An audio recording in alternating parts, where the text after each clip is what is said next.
All right, let's get our Facebook friends and family up in here.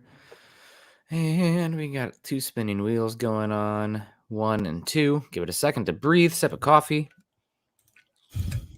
Shout out to Patrick and Lion Coffee there, man. Sent me another care package. Unbelievable. But welcome in, guys. It is Monday morning, November 7th at 7:37 a.m. And that means it's time for an episode of Broncos for Breakfast. I am Nick Kendell and joined by, as always, for these morning shows, Scott Kennedy out there in Atlanta. Scott, not as fun as last week celebrating a victory Monday, but good to have you in here. The Broncos at rest with the bye week here. How are you doing? How was your weekend?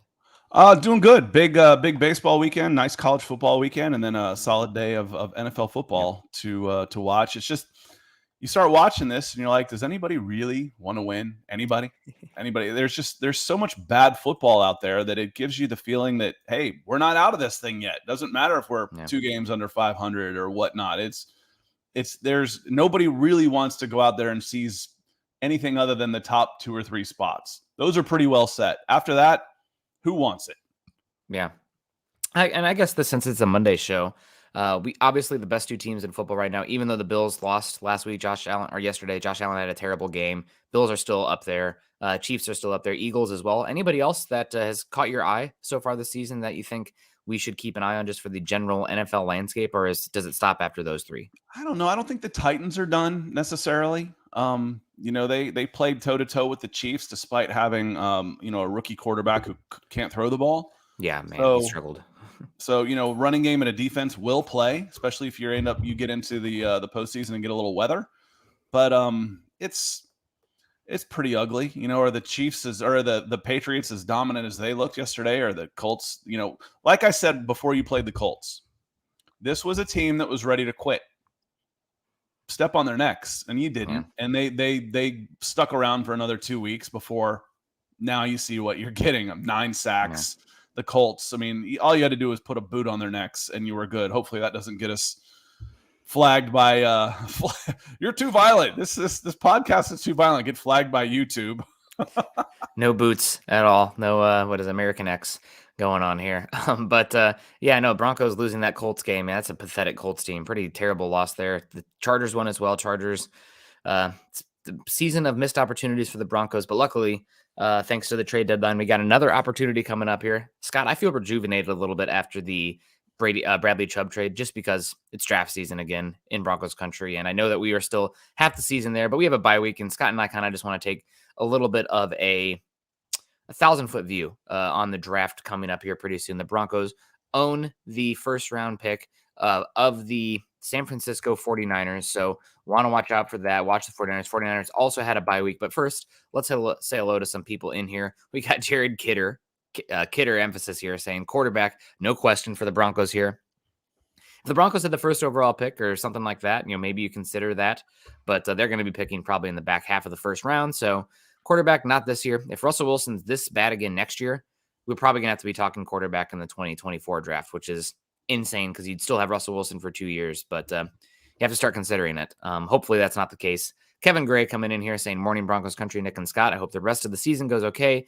The powers that be work hard on the offensive line. Denver Broncos for life. Thank you so much for coming in. We got Duke Rose. Definitely a better offensive line when passing it up for too long now. Offensive line, definitely one that needs... obviously, they need a quarterback. Thank you, free indeed. Dave Glassman coming in. Ethan, good afternoon, Jensen Broncos country. Kathy Lund, of course. Good morning. Hey, Broncos didn't take an L this week. Hell yeah. In the 2023 NFL draft, the Broncos should definitely and finally pick an offensive tackle. Scott, you're thinking offensive tackle, right? While I look up this ad. I think so. I mean, it's a need, but I also don't think you have to use a first-round pick on offensive tackle. We've talked right tackle a lot, and the Broncos have passed over 2 pretty good ones. They passed over several, obviously. Several go after those picks. But a couple of guys in the last 2 years that this show has specifically targeted that were available in the 3rd round that you've passed over and have been starters. Abraham Lucas this year, Seattle Seahawks, Spencer Brown, right tackle, Buffalo Bills. 2 teams that are in a better position right now than the Denver Broncos are. So you don't necessarily have to go first round offensive tackle, but let's not wait until the 6th or try and get a retread broken guy in free agency for $1.5 million. let's spend one of those first 3-round picks on an offensive tackle. That doesn't, like I said, doesn't necessarily have to be a first, but it's time to invest. And frankly, I would probably bring in 2 interior linemen too, a good one in free agency, and the first at least second, third, fourth. I'm using one on a guard/center as well. Yeah. Yeah, definitely. And Broncos, a lot of people have the opinion, I see it in the comments here, about beefing up their security.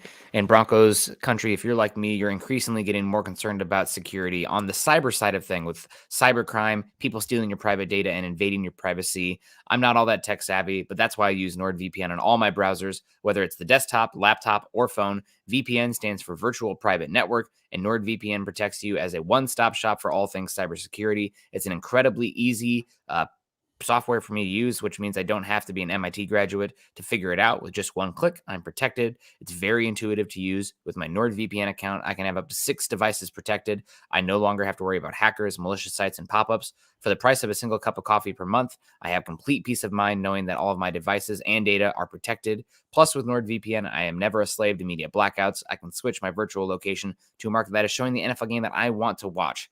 Like yesterday, where there were 8 games or 6 games in the morning and then 2 in the evening. Those morning games, I didn't really care about the ones they gave me, so had to switch my location and get the Bears Dolphins on. That was much more enjoyable.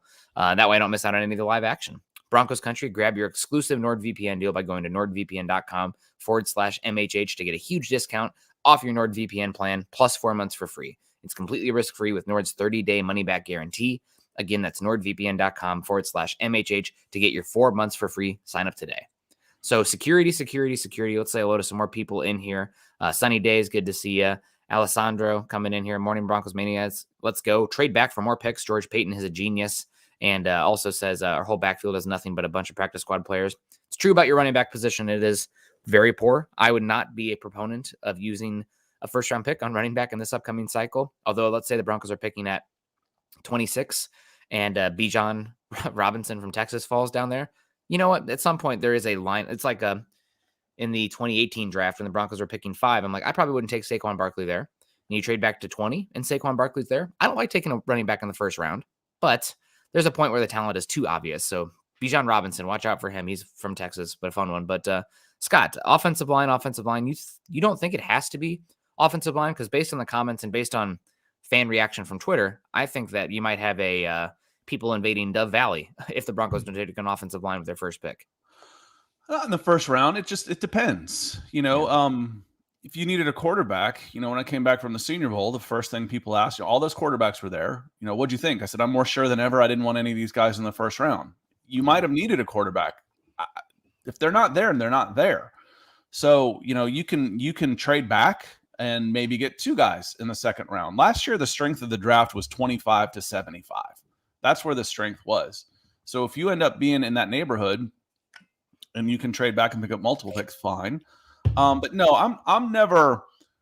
I might get on my horse about a player for the most part, or don't take this position. But I'm not going to come in and say you have to take this position in the first round. Because as you said a zillion times, when you reach, that's when you're in trouble. Because again, it's not the guys that you miss that hurt you. It's the guys that you take and can't play that kill you.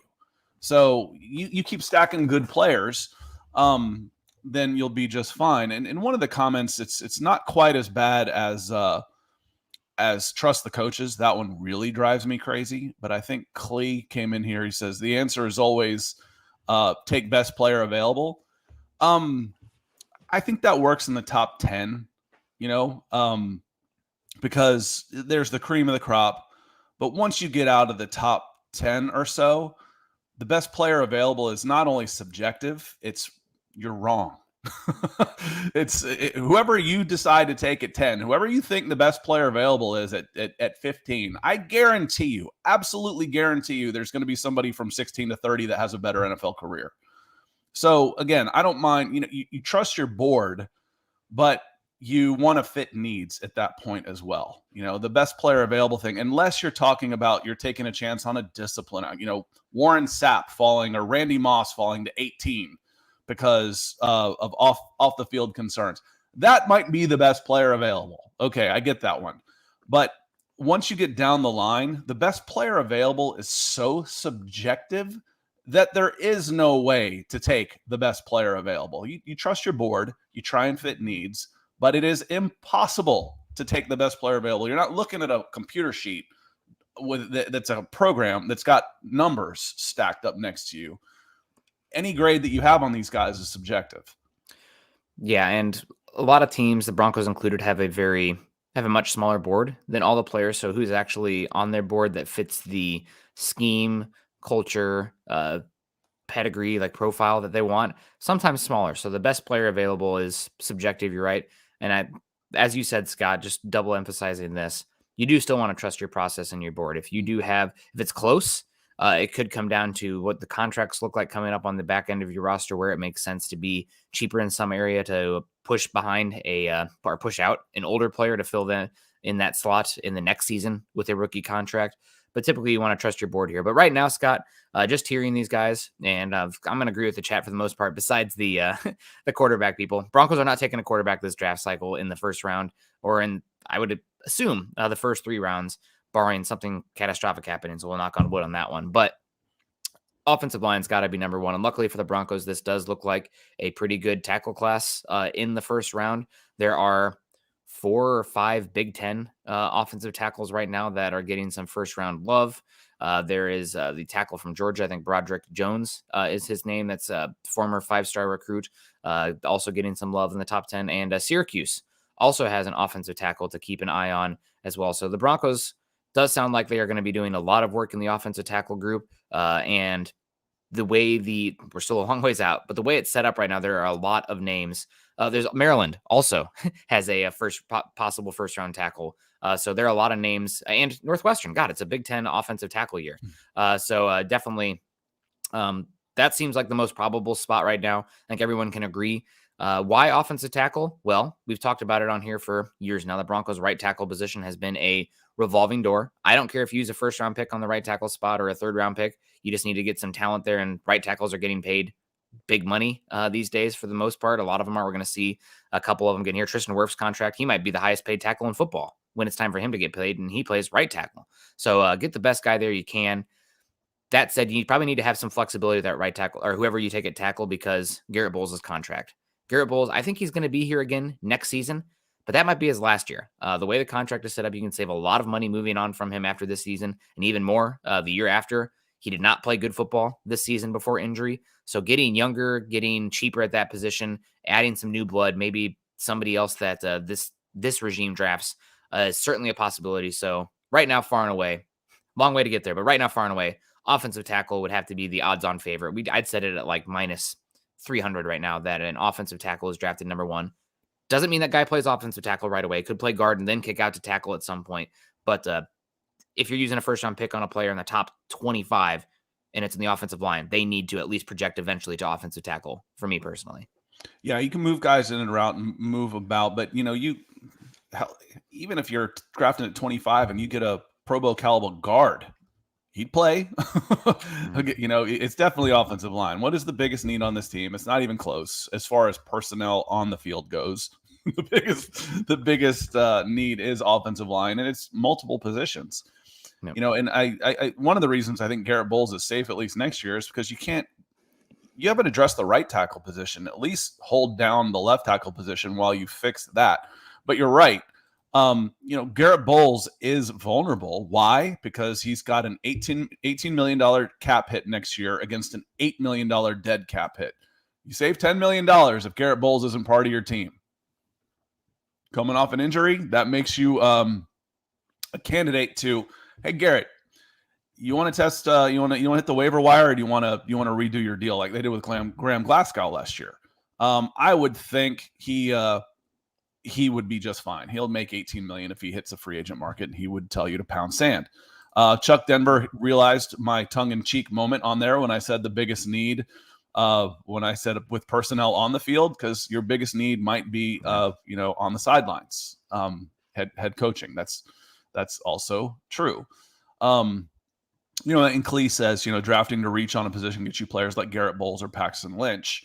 Don't reach. That's the worst thing you can do. Don't reach to fill a need. But if it's close if your board is close, then you'll go for a player. Again, when I'm drafting 50th, why did they take this guy at 50th? Well, he was the best player available. The only way that happens is if you had a guy graded at like 23 that fell, and there's nobody between 23 and 40 that's available. Okay, 23, he was the best player available. Forget what everything else is. But if everything is close on your board, I'm drafting 50 and the top 40 guys are gone, and my board says, okay, on my personal top 100, I've got 45, 47, 49, and 52 available. I'm going to take those 4 and put them in a bucket and say, which one do I need the most? That's who I'm going to pick, and not just stick to the rigid best player available, the number one guy on my board. Because it's too subjective. The difference between 43 and 44 is a flip of a coin at that point. Yeah. That's why I like horizontal boards where you have guys in tiers. But right. We got Peter coming in here saying, take the best guard or center or the 4th best tackle. If it's the 1st round, I'm taking the 4th best tackle because you can find center and guards later on in the draft. Also, it's still early. I have not put in nearly the work to write this in pen yet, but early on, it seems like the interior offensive line class is not that exciting unless you think Peter Skoronski from Northwestern is going to kick inside. There's some talk that his arm length is between 31 and 32 inches, which is not great, or definitely less than 33. So that probably does kick him inside long term. I think this Broncos team needs to pay for interior offensive line. I don't think you can get to the draft before you address the interior offensive line. I think for the Broncos specifically, also the interior offensive line is more valuable than to other teams, given the space that Wilson needs to operate, given the onus on the run game to help make up some of the quick pass game stuff. So what does that mean in a league? It's kind of like an auction draft kind of thing, or an open market here, which the draft is not. You value that interior offensive line more. You should be willing to pay a little bit more than other teams, where at the offensive tackle side of things, still extremely valuable, but I think a little less valuable in the interior offensive line compared to other teams. I'd rather use a draft pick on that for the economic side of things. You're not paying as much, pay more for the interior, solidify the interior right away with veterans, and then maybe even bring back a Cam Fleming or a Billy Turner and compete, or have him compete with whoever you take in the first 3 rounds at the offensive tackle position. That would be my plan right now. I know that Elton Jenkins is going to be a free agent. You'll probably hear me mention him 100 times coming up here over the next off season, because that's the guy I'm going to pay a lot of money to bring him here to solidify one of the interior spots. But that's where I'd go. And last year it was 3 offensive tackles went before the first offensive guard. And we were saying all year the strength of this class is in the interior lines. So this was a good interior offensive line class. It wasn't a great tackle class. And still 3 tackles went before. Kenyon Green went 4th. Zion Johnson was in the 1st round too. Trevor Penning was right there. But it will be, yes, it'll be 5 or 6 offensive tackles will go before the first guard, unless there is an exception in there, which there can be. It depends on how good that best one is. But yeah, 3 or 4 before an interior lineman goes is fairly normal. Yep. It's just it's the economics of the position. These players are getting paid slotted contracts based on where they're drafted. So would you want to spend a very high price for an interior offensive lineman that you can get a veteran and a known thing on the open market? Or would you rather get a slightly discounted player at a more expensive position like tackle, like edge, like cornerback? I mean, it's all part of the team building game, trying to maximize your value there. So I'd rather pay a little bit more for a guy who's playing at a premium, honestly. Yeah. I'd rather have a plus. I'd rather overspend a little bit on tight end and guard, where an overspend might be $1 million, where an overspend at a tackle might be $5 million. An overspend at a wide receiver could be the difference between $12 million and Christian Kirk. I'd rather overspend a little bit where my margins don't increase. So my margins are the same, but my overall value isn't, because the economics are lower. Yep. It's real simple rule here, but pay on the open market the cheaper positions, draft the expensive positions. Right. You want young and cheap at the expensive positions. You can go out there and pay a little bit, or for solid even, at the non-expensive positions, or better. Guard, tight end, linebacker, safety, running back. Maybe not running back. That's one you just kind of want to cycle through and then draft. Yeah, possible, you want to draft lower and cheaper. Use them up and spit them out, unfortunately. Yeah. I'm okay with my process has changed a little bit on running back, given the 2 high safety worlds. I'm okay if you take a running back in the day 2 every other year, honestly, but then you're keeping it cheap, a lot of tread on the tires kind of thing, and just rotating those guys through. So every 2 years, that'd put the Broncos back in market here with Javonte Williams here at day 2. So something to think about here. Moving forward, Scott, so we talked about the offensive tackle. What other positions right now with how this Broncos team have set themselves up so far this season are you more interested in for this Broncos first round pick if they do stay there? I mean, for some reason, you kind of, I don't know if that you this became a meme for Nick or what by saying corner every time, but you could use another corner. Ronald Darby's hurt. You got Patrick Surtain, and after that, you've got some question marks. K'Wan Williams is solid, and I think he was on a 1-year deal. Not positive on that one. It might be 2. Okay. But either way, you're not drafting a first round for a guy to play in the nickel if you can help it anyway. But what's Ronald Darby going to be like coming off an injury? Your depth there isn't very good anymore. I could absolutely see if a corner falls to me in that spot, and I like him considerably better than anybody at offensive tackle. I would absolutely go corner over offensive lineman and take the wrong guy. So cornerback, depending on how Tim Patrick comes back, how's Tim Patrick look in off-season workouts before the draft? You'll have a pretty good idea. It would make, what can you get for Jerry Jeudy? If I'm able to spin Jerry Jeudy for a second rounder or KJ Hamler and package them together for the equivalent of a first, I could take another wide receiver in the first round. Because again, you're talking about cost, and Clee also comes in about, taking a running back. The Falcons took one in the 5th round who was really good. I honestly, I think of anybody after second as being like cheap where the economics don't matter. $1.5 million, $2 million, that's nothing on a $240 million payroll. It's 1% of your team. So the cost control beyond the first round is really good. But I could go wide receiver, but corner for me might be the second position after offensive line for me. Yeah, cornerback is almost 100% going to come down to what happens with Ronald Darby. His contract is kind of in the Garrett Bowles realm, but playing a position that falls off more dramatically.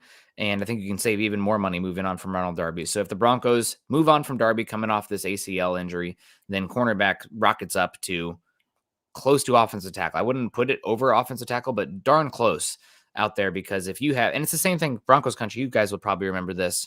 Back when the Broncos had Champ Bailey at his peak, the Broncos tried really hard to find a cornerback too out there that could be okay on the other side, because you knew that guy was going to be battle and targeted constantly. I mean, Champ Bailey's on one side, I'm going to throw it to the other side. And probably a lot of Broncos country, especially those my age or older, remember the Dre Bly experience where he was god awful on the other side of Surtain, to the point where, on the other side of Bailey, almost to the point where you lost a little bit of value of how good Bailey is because the other cornerback couldn't hang up. Other teams essentially took him out of the game plan. So if let's say you move on from Darby and you're not super happy with Mathis, Ojemudia on the boundary, cornerback does have to rocket back up, because you want to amplify the impact and effect of Patrick Surtain. Make other teams throw at him. And if the other cornerback on the other side is trash, then Surtain's value is going to drop a lot. So going back to Ronald Darby, and he's coming off a knee injury. Knee injuries used to be 18 months for a guy, 29-year-old quick twitch cornerback. Yeah, it's typically 18 months for your full speed. Let's just say it's 12 before he is legitimately back to where he was at 29, with a $13 million cap hit in a free agent year with a dead cap number of 3. He only costs you 3 if you cut him in the offseason. You could spread that across 2 and he'd be $1.5 million. Ronald Darby's chances of being a Denver Bronco next year are probably below average. They're probably below 500. You save $10 million. You're gonna need another. We say all the time, you can never have too many defensive backs, but I think you're going to need to spend some premium capital on another cornerback. Yeah, and one thing that makes this pretty hard right now, maybe not as hard for Scott, but I really am a big believer in the scheme fits as well, especially once you get beyond the first 20 picks. Some of those, you move beyond the scheme transcendent players. You want to find guys in the right specific needs. So what does the Broncos defense look like next year? Do they keep Ejiro Evero? Are they going to you to play the cover coach. 6, cover 3? Is Nathaniel Hackett out, and the guy brings in his new defensive coordinator, and that's why I say, general managers can't think of schemes. You try and go as scheme independent as possible. Yeah, I agree. You do want to be able to maximize fits, though, especially later on. Not in the first round. Not in the first round. No, not in the first round. That's more about the long-term contracts and talent, of course. But so we talked cornerback a bit. I think cornerback is way up there for the Broncos in this draft class, even if they bring back Darby. I think that's a contract. He was playing great football. Let's say you can get him on a contract renegotiation that's an extension for 6.5. Yep, something. I mean, that's even then I'd still consider cornerback early if it's the BPA because it's such a value position. But and it's also one of the things, if you have cornerback depth, I think it's one of the things that keeps your defense great year to year, almost more than anything else, because cornerbacks are volatile. But if you have a lot of talent in that area and depth, then you can withstand the volatility of an individual player more so. But cornerback way up there. And then you touch on it with wide receiver as well. I think wide receiver is, and a lot of Broncos country will probably roll their eyes on it a bit, but the Broncos wide receivers so far this season have been massively underwhelming. A lot of that is because of the quarterback position. Some of it's probably the scheme. But let's just look at the facts here. You have Tim Patrick coming off of a serious knee injury. What's he look like this next season? We don't know. Cortland Sutton has been started off hot, but been disappointing the last 3 weeks. Both those guys' contracts are easy to move on from after 2023. And then you have Jerry Jeudy and KJ Hamler, who will both be free agents after 2023. This is setting up where the Broncos obviously have a massive need at wide receiver beyond 2023 season. And if the best player available when you're picking in the first round this upcoming season can get you ahead of that need where you don't have to pay on the open market or anything. I mean, we've seen what these wide receivers getting paid right now. It's insane. That's something that I think you have to consider in this draft cycle if you like the player enough. It's a long-term pick for the Broncos. It gives you some flexibility to potentially shop Jeudy and Hamler again, which, guys, just because the Broncos didn't trade them this time does not mean they're not going to circle back to some of those trade talks that they had during the trade deadline this offseason. So I think wide receiver, right now I'd put wide receiver as my position number 2 in this team.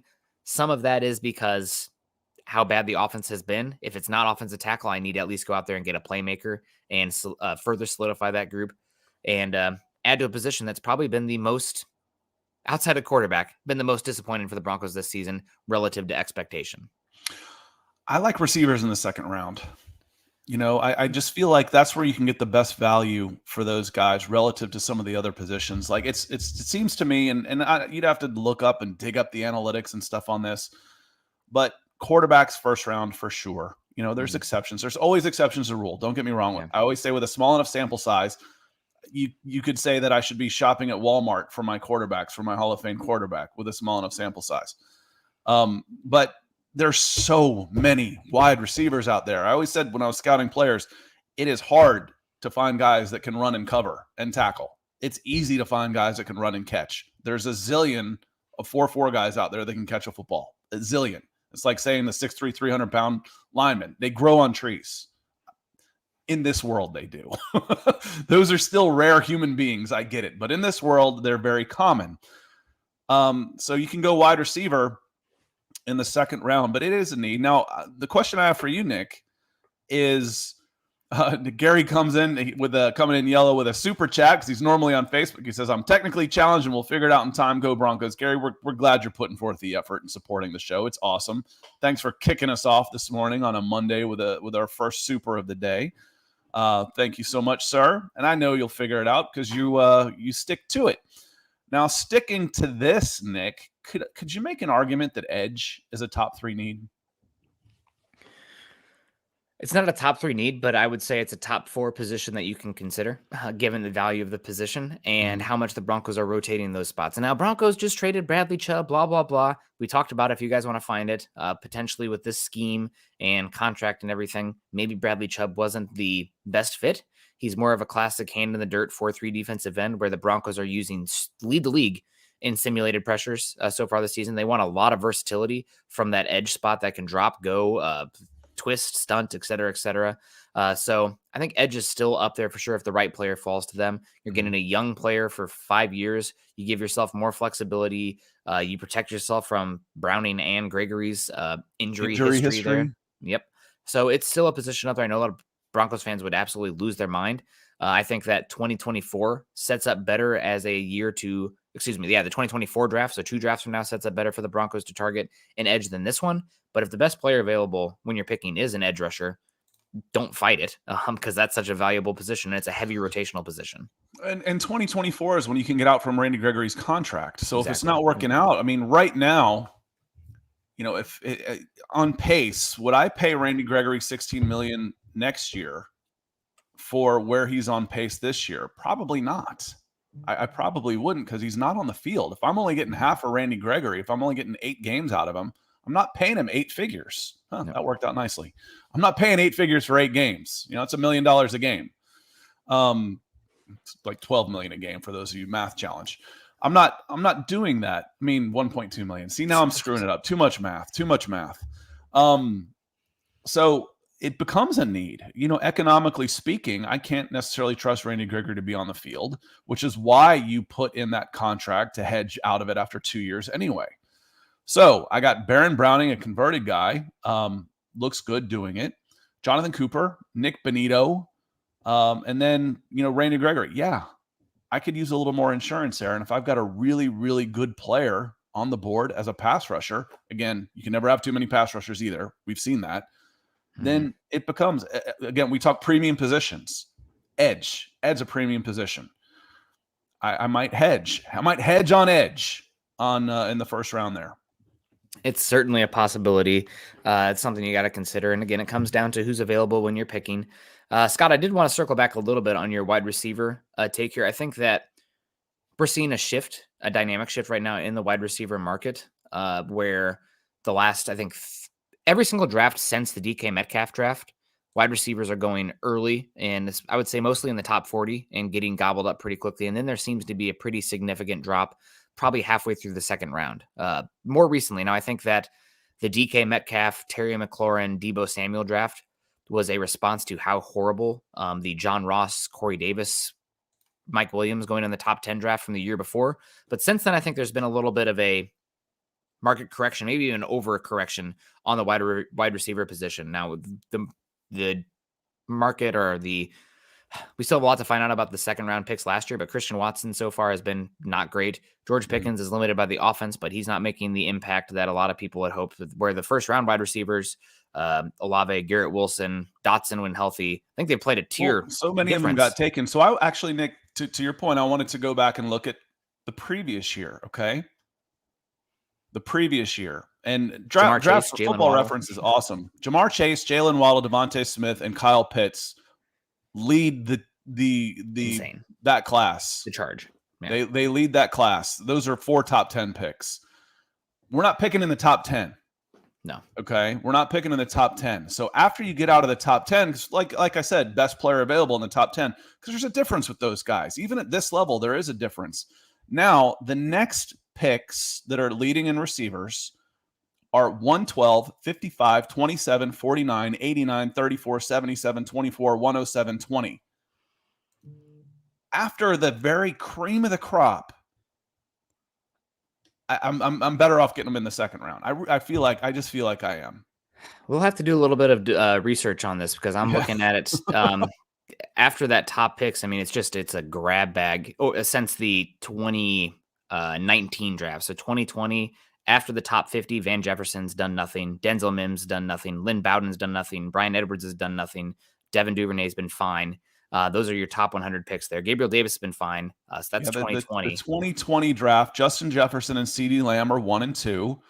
And then after that, it goes T. Higgins, 33. Michael Pittman, 34. Darnell Mooney, 173.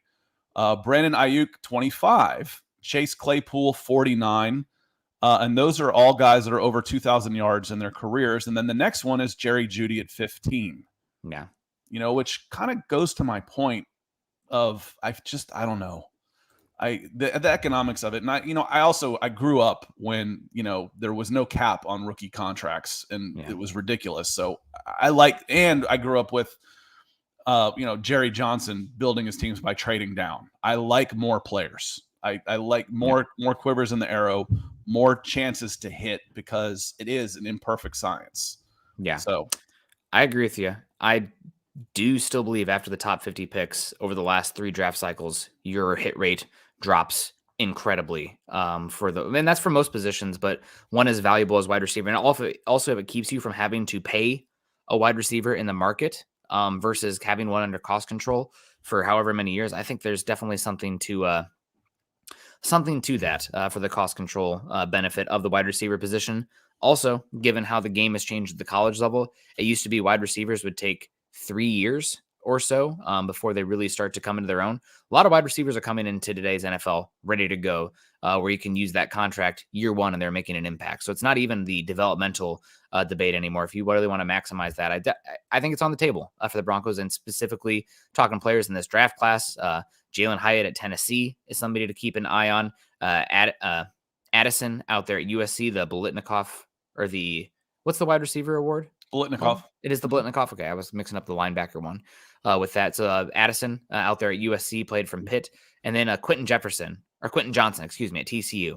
Another really fun player to watch and keep an eye out there. If one of those guys is there available for the Broncos picking 15 to 30 with the 49ers, I think they'd have to at least consider it there. And if you guys are, who's some of these guys, Quentin Jefferson, you go back and watch TCU versus Oklahoma last year. He's the guy mossing everybody. Number one, he's easy to see.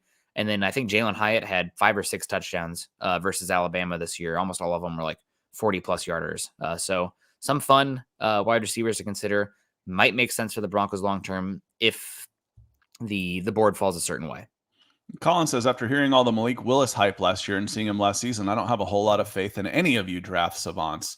Now, this guy said, don't take a quarterback in the first round. I went and watched all of them in the at the Senior Bowl, and there was a lot of hype for tools. But, come game time, Malik Willis is a running back with a strong arm.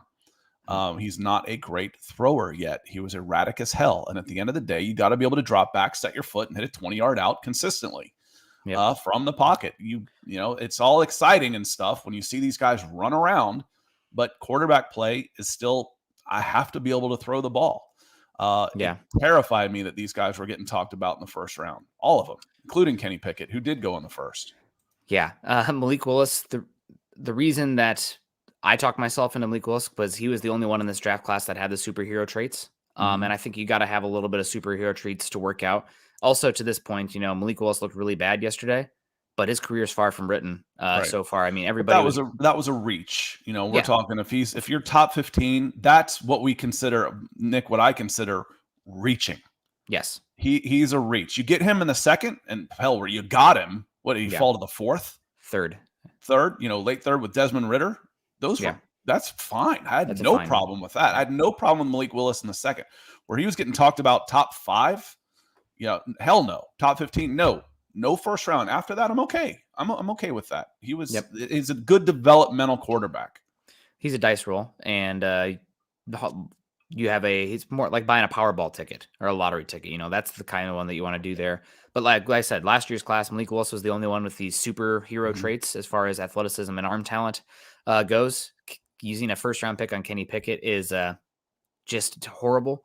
But that's beside the point. I mean, again, you don't want to bury these guys too early. You want to give them at least 2 or 3 seasons, especially the ones that are extremely talented, to prove that they can get better. A lot of people ready to give up and clown on Justin Fields.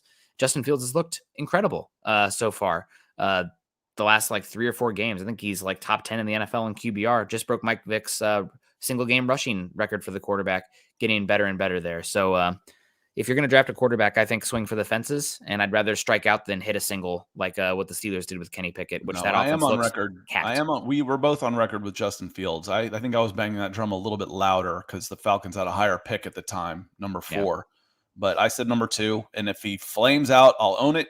But again, I get enough trouble for things I do say. I don't like being put down for things I don't say. I'll own it. Trust me. If you're in the business of, the only way you're not going to be wrong when you're in the business of projecting the future is to not make guesses, to not analyze, to not project, to not make predictions.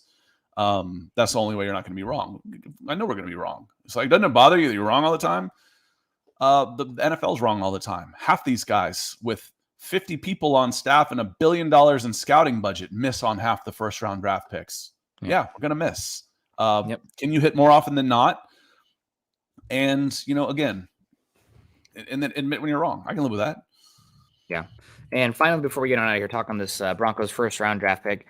I personally think that because the Broncos don't have a second round pick this year, have a lot of needs, and also with how the contract sets up with Russell Wilson, I think George Paton's extremely likely to trade back and uh, accumulate more top 100 draft picks and maybe even some more 2024 draft capital rather than sitting there at pick 22. Obviously, it depends on what the deal is there when it happens, but I think people talking about, adding running backs, adding tight ends, adding interior offensive line, day two, day two, day two. Those are all positions where you could really fill out some of those spots day two in the draft and really rise the floor and the contract flexibility going forward. With if you have a bunch of cheap starters at those spots because of the draft, you can focus some extra resources and free agency on another spot. So right now, I do think that trading back is going on and most likely here. And I don't know what's going on with some of this talk here, but let's keep it. I know. Let's keep it to some football. Blanco, move on, please. Yeah. But the last thing here I want to say, any positions here that are maybe a little bit of dark horses for the Broncos in the first round that you are maybe considering. Yeah, and I might have hit on that one earlier with the with edge, just because you think, okay, they traded away, they've got some depth there, they put some resources in there, but that depth is thin ice, and there's hedging at edge with the ability to get out of Randy Gregory's contract, where if Randy Gregory's healthy, you're fine, but you can't count on that. Baron Browning has been beat up too, so there are big question marks. So for me, the dark horse is that edge position is sitting there going, I could end up using an edge. Yeah, edge is definitely up there. It's a pretty good edge class, especially where the Broncos will probably be picking. But for me right now, the ones that stand out for me as a little bit of a dark horse is the interior defensive line. I know that the Broncos are probably going to play Draymond Jones big money. I know the Broncos are also probably going to obviously keep DJ Jones, who's been great. But with how much the Broncos play penny front, and what is penny front? It's a 5-1 front, 3 interior defensive linemen, 2 edge rushers, 1 linebacker. You have another starting spot out there on this line that is going to be a question mark next season. Deshaun Williams, like him as a backup, he's been targeted in the run game continuously out there when he's been on the field. Obviously has not stood out like DJ Jones, Draymond Jones, or any of the edge rushers. And then also you have Mike Purcell, I think last year of his contract, a rotational player. So I think both Deshaun Williams and Mike Purcell are going to be free agents next year. Both those guys could be a first-round rookie pick, could be used there at that position going forward. So who are some of these guys you consider here? Brian Brees is one from Clemson. Maybe he falls to 15 to 20 for really talented. Gervon Dexter at Florida is really talented as well. And watching USC, I've been really impressed with Tuli Tupuotu, I believe is his name there. He's about 6'5", 300 pounds. They use him at edge. They use him on the interior defensive line. With how much you've seen the Broncos use Draymond Jones at the strong edge position to the inside with the twists and stunts, somebody like Tuli would make a lot of sense for me. If you're watching USC, make sure you watch for number 90 on that defensive line. I always considered 300-pound defensive lineman a premium. Yes. So it's like, for me, that's never a dark horse. If I can get one of those talented guys, I don't care what else my needs are. It just defensive line again, because it's such a rotational position. You look at snap counts at the end of the game, and your starting corners, your starting safeties. If you played 65 defensive snaps, they've got 65 next to their name. Your starting defensive lineman says 40. Your backup says 25. Those guys are in a third of the game. You can use them early. And Lauren's coming in. He says, "What's up, guys? How you doing? Russ is forgiven for everything he's ever done. Why? Because Sierra liked my comment on our post. Well, I'm happy for you both, Lawrence. I'm happy for you both." And real quick before you get on, just because I'm my friend. Yeah, thank you so much, Lawrence. This is mainly just for me, but maybe some of these people really like this. And is Facebook broken? Facebook's been having some issues, Dave. I don't know what's going on here. But the last player on the defensive line I wanted to mention here was Mozzie Smith from Michigan, 6'4", 330 pounds, 325 pounds, and Bruce Feldman's #1 freak player in college football this season for Michigan. He's still kind of getting it together, but 6'3", 337 pound senior. He's a close grip benched at 550 pounds, vertical jump at 33 inches, broad jump at 9 feet, 4.5 inches, and apparently runs a 4.4 140 at 335 pounds. So close, and all of those are the close grip bench press is all triceps. Yeah. I mean, that your pectorals are your big muscles. You go wide, you get, the short arm guys. If he's got long arms doing close grip, good God. And also he runs a Turn him 6. into a boxer. Anybody remember Rocky 3 when they're doing the hit meter and there's pounds per square inch? Do that on a guy close grip benching with arms like that at 550 pounds and see what he pegs. It'd be like getting hit by a truck. Yeah. Wow. Hand strength, power inside. That's where, they say the bench press is the most underrated lift in sports because, even the lineman in there, it's more incline. You're more leaned over. But a close grip, you're fighting in here. For those of you listening later, I'm talking about your hands are basically inside your shoulders, which is what a close grip bench is. So, wow, that's insane. Yeah, he'd be number one on my freak list too. Yeah, and what is it here? We have a 6.5 or 6.953 cone at 330 pounds as well. So definitely a freak. I'm curious to see what his arm length is. What's his name again? Mozzie Smith. And out of Michigan. All right. Yep. Yeah, Scott's going to keep that one registered away. But anyway, guys, we're going to get out of here. We appreciate everyone. Any final thoughts before we get on out of here with the draft? Scott, any topics or whatever, now that we got Ethan coming in? Yeah, my final thoughts is Ethan rocks. That's basically it. The closer coming in. He says, great show, gents, in Broncos country. He's coming in hot pink with a super. Unless someone falls that Paton cannot pass up, odds suggest he trades back for more picks. My only hedge qualification on that one is it takes two to tango. Don't just trade back just for the sake of trading back. No one could trade back last year.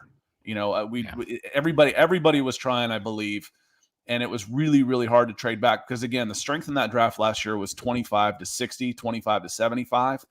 And, y'all heard me, Ethan, you've watched this enough to hear me say, oh, this is a weak draft. This is a weak draft. My ass, this is a weak draft.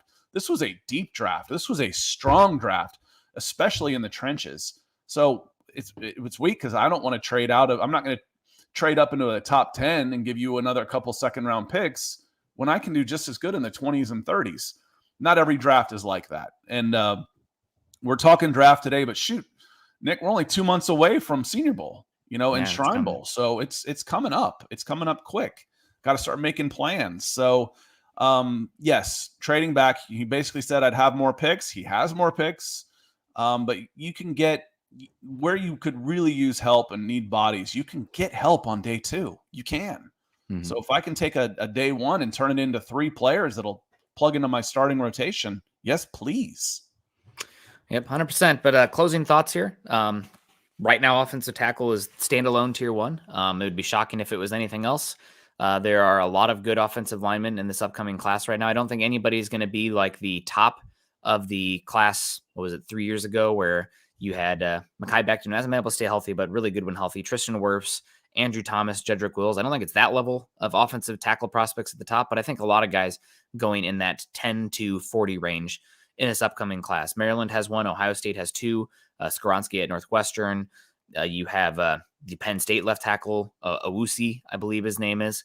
And then offensive tackle at Syracuse to keep an eye on as well. And Broderick Jones at Georgia. So a lot of offensive tackles. We're definitely going to be going through those guys as the season goes along. If not them, I'd probably throw my lot on wide receiver or cornerback.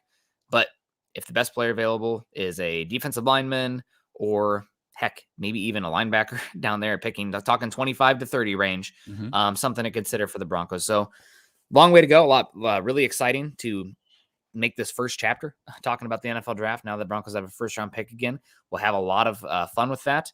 And gosh, a long way to go until then. But Broncos still in the thick of things. 2 games back. We'll start to look ahead to the Titans, who lost a close one this last week. The Chiefs had him on the field running around a lot, playing Sunday Night Football. Maybe that'll be beneficial to the Broncos. Maybe it won't be. I'm a little bit worried about the outside zone look from our edges, but we'll find out. We got a week to talk about that Titans game coming up here. Make sure you guys are following Scott and I on Twitter. Scott is at Scout Kennedy. I am at Nick Kendell, MHH. Also, make sure you're following us at BFB_pod. And of course, Facebook.com/Mile High Huddle and Facebook.com/Mile High Huddle pod. And as the ticker says underneath, make sure that you subscribe, like, and share over on YouTube. If you haven't done so yet, make sure you're joining our communities on there. Scott, any final words before we get on out of here? No, who we got tonight? We got some Saints and somebody. I don't even remember. Ravens.